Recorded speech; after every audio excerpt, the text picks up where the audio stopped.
Welcome to Earrings Off. I'm Lou. And I'm Teresa. Let's get started.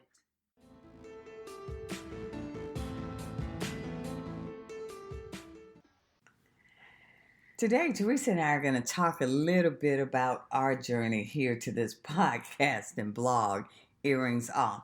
So, Teresa, this started for us about 8 or 10 years ago. So, we don't want folks at home to think that this was just something that we just jumped into. Well, the blog didn't start 8 to 10 years ago. Yeah. The idea to do something outside of our professional jobs. Right. Came. Well, at that time, Teresa and I've known you that long? Yeah. My goodness. Yeah. Lucky you. No, just kidding. That's true. But about 8 to 10 years ago, Teresa and I were in a group. We were in a group with other business You remember women. the name? Yeah. Yeah, I remember. Business-minded women. BMW. We were so proud of ourselves. So we were in a group with 3 other women, and we used to meet regularly and talk about our independent endeavors, our independent passions. Teresa, of course, has always been into health and naturally forcing the body to heal itself and remain healthy. Mm-hmm. And my issue has always been communication, public speaking, and, just women's issues. And so that was about 8 years ago. Remember, we used to meet and we were very businesslike and doing our agendas and planning what we were going to do. You know, one thing that I just thought about as you were discussing that is that I miss about that is the spiritual part of it that came along with it. Because we incorporated prayer and all of that. That was we special. Do a little Bible study before we began, and sadly, at that point in my life, that was probably the only Bible study I was getting, but I digress. Okay. Since we're being honest, I don't think I've done much since. Okay, but anyway, that's bad. That is but we did. Yeah, I missed that too. But we were all of us very supportive of one another. Right. We were excited. But because of our priorities and all the other demands on our lives, we just never got anything off the ground in terms of at least our individual pursuits. Right, that's true. Yeah. So fast forward for us and about maybe a year and a half ago. Mm-hmm. And on that fateful day, Teresa and I had maybe taken a 6 a.m. Yoga class. And we were coming out. The class was an hour and a half. And we were tired and sweaty. And this was before we were going to work. And we were just bantering like we do. And, we were sort of the endorphins were kicking in. We were, had a little high from working out. Felt good and excited about the day. And you said then that, okay, we were talking and you said, we're going to record this. Right. Yeah. And why? I don't know, but I'm so glad we did. Yeah. And so you said, let me get my phone. We're going to record it. And we just, impromptu, no planning, said, okay, we just talked about how we felt about working out and trying to take care of ourselves. Mm-hmm. I remember, though, I think it was the fact that what we were doing, we considered normal. Right. And that's right. And we considered normal, and it really isn't. It's normal. It was normal for us, but it's not really a normal thing to do. Get up at 5 o'clock in the morning. Right. But that's been our life. Yeah, at that time, I don't even think they were doing the hour-long classes. That was a 90-minute class. Right. Yeah, it was. Yeah. It was. So, So, but from that, because we just said, okay, we're going to do this. Yeah. And it was really at that point, we started talking about, maybe we've been stopping ourselves.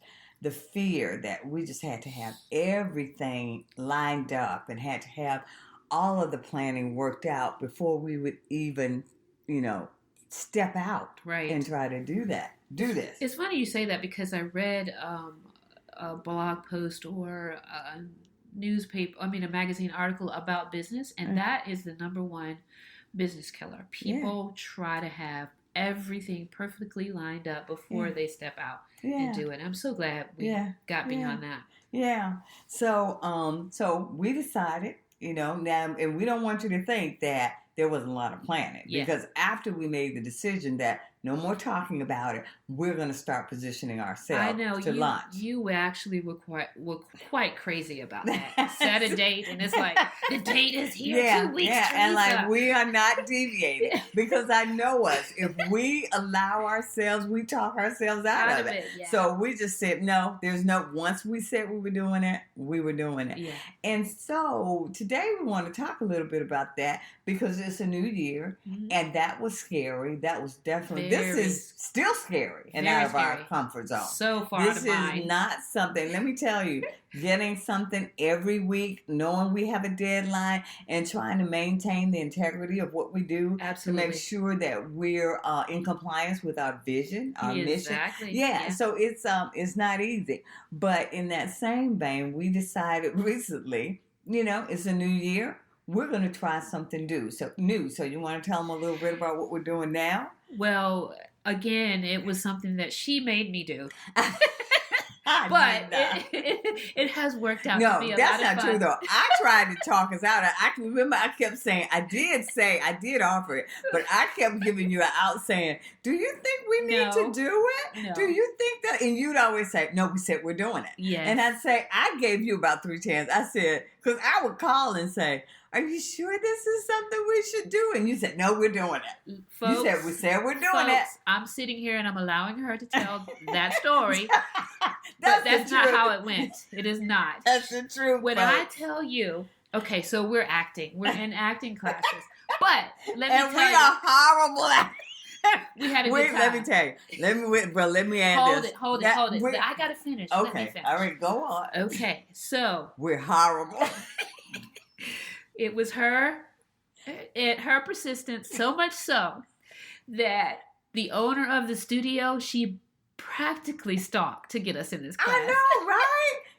Yes. Well, I did, but that's only because I don't like to take no for an answer. It wasn't that I wanted to be in the class. They were practically blowing us off. Yeah, really. But it was like they didn't want us to be in this class. I think probably because they knew how horrible we would be. She's saying we're horrible, but let me tell you something. We are rocking it. Oh, come on now. Last night I actually felt like an actress. I don't know what your definition of rocking it is. Apparently it is not mine. We are so far from rocking anything. It's a great class. But there's improvisation. Yeah, but you know what? But seriously, because I didn't want to do it, and I still don't want to do it. I told you earlier today, I am counting the weeks. I don't want to do it, but what she doesn't know is we're going to re-up. Yeah, right. But this is the thing. Because I don't want to do it, it's just...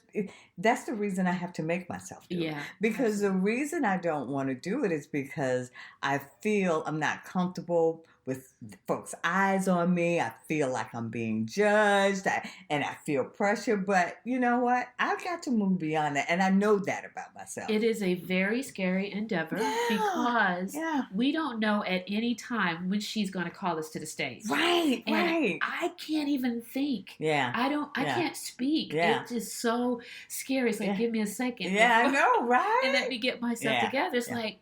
But the point in this discussion is that we decided this was something we didn't want to do, totally out of our comfort zone. Right. And that's what Earrings Off is about. Mm-hmm. That we are going to have to expand who we are. And we've got to be open to new challenges, and we're willing to put it all out there to try and meet that goal. Mm-hmm. So in saying that, we're encouraging you to try something new, to get out of your comfort zone.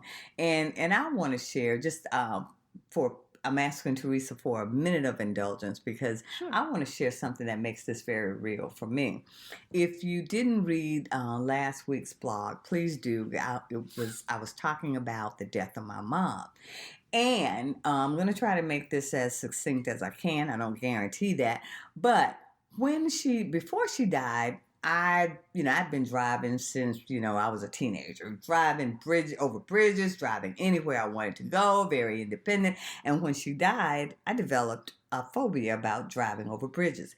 Came out of nowhere. Don't know, just one day it started freaking me out driving over bridges. So much so, it was impacting my life. I would plan, where I was going. Is there a bridge? Do I have to go over one?